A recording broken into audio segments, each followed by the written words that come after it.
Hello guys, we are back with another Leetcode problem and today's day 11 of February. Let's see the today's problem, and the problem is the permutation in strings.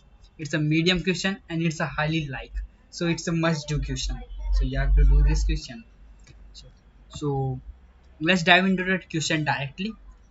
You have given a strings, two strings s1 and s2, and you have to return true if s2 contains a permutation of s1.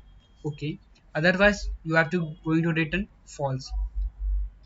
In other word, what you have to return true if one of s1 permutations is substring of s2.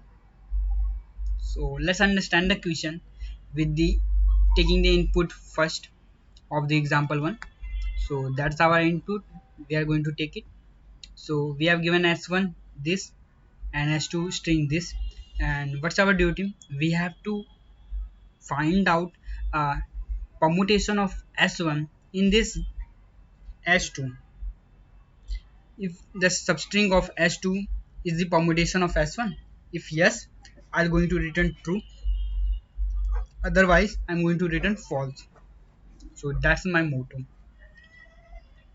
So how can we do that?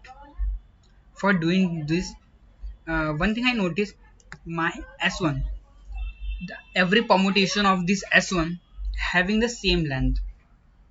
So I try to find out the substring of this length of s1 and find out is it present in that, is it a permutation present or not. If not present, I'm looking for the another window, the permutation is present or not.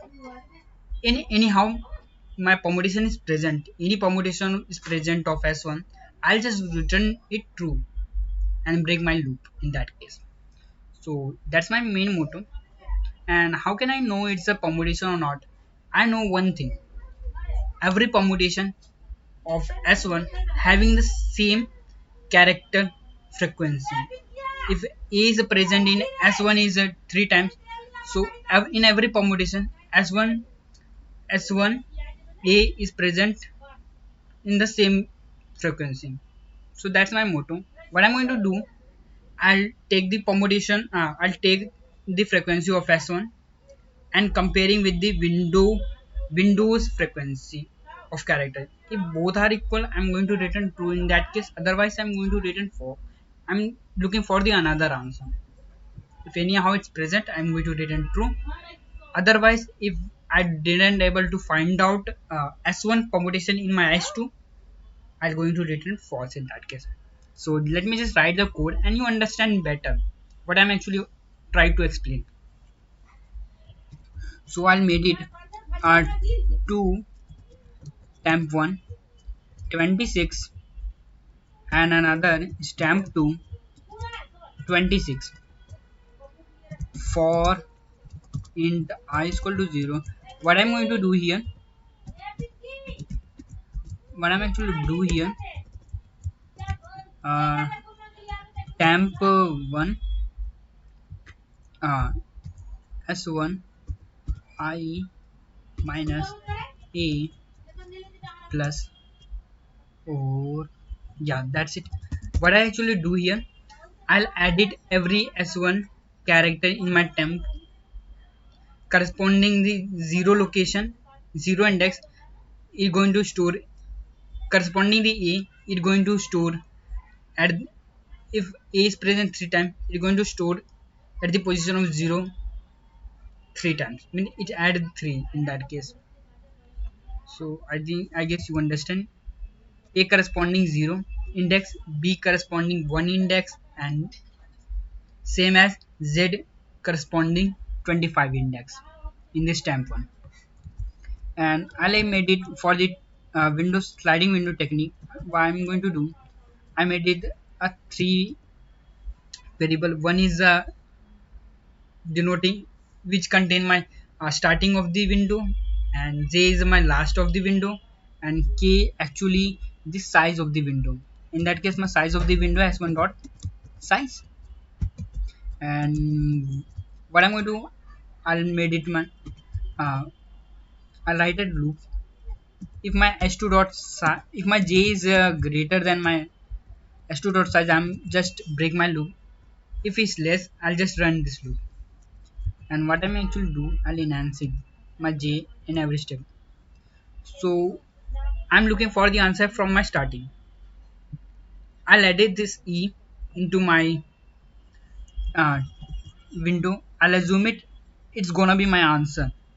If it so s2 j minus a plus plus, I'll edit if j minus I plus 1 is equal k.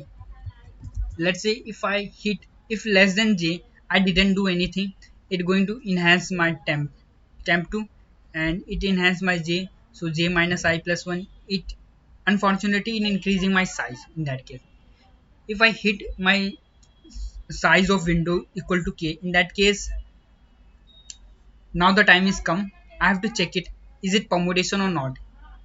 And if it's permutation, I'm going to return true in that case. Otherwise, I'm looking for another window and try to find out is it permutation or not in that case. So let me just write the code. How can I do that?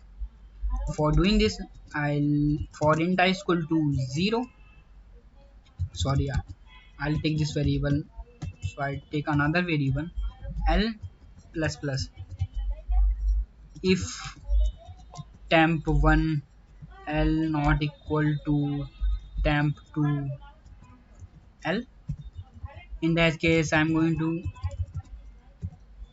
okay, in that case what I'm going to do, I have to do something. For doing something, I made a flag here, flag equal to 1. I may initially assume this is this is my permutation. If I'm a wrong, it's a controversy of that when my temp1 l is not equal to temp2 l. In that case, what I'm going to do, I'll make it my flag equal to 0 in that case.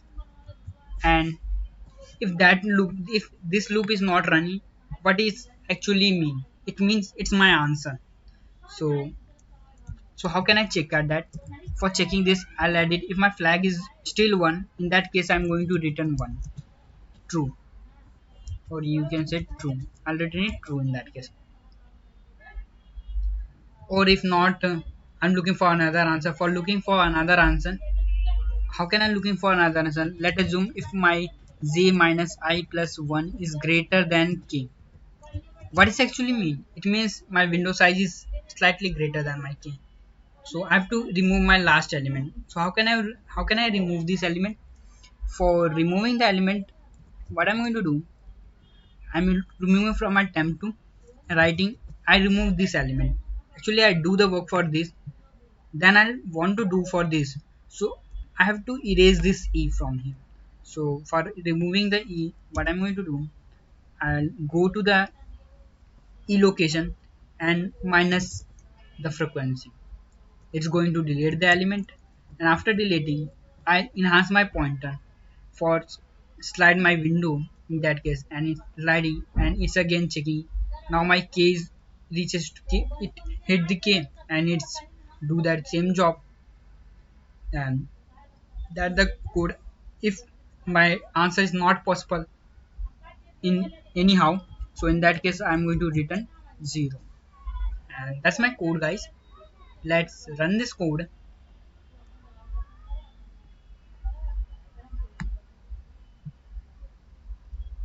Okay, it take time. Okay, I guess network issue.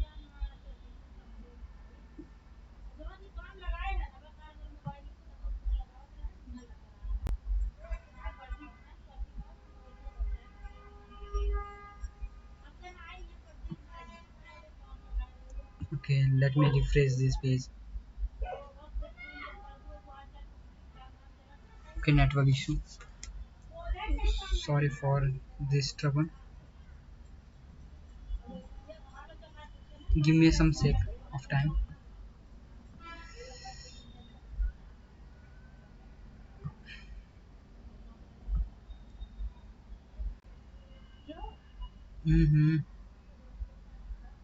Sorry for network issue.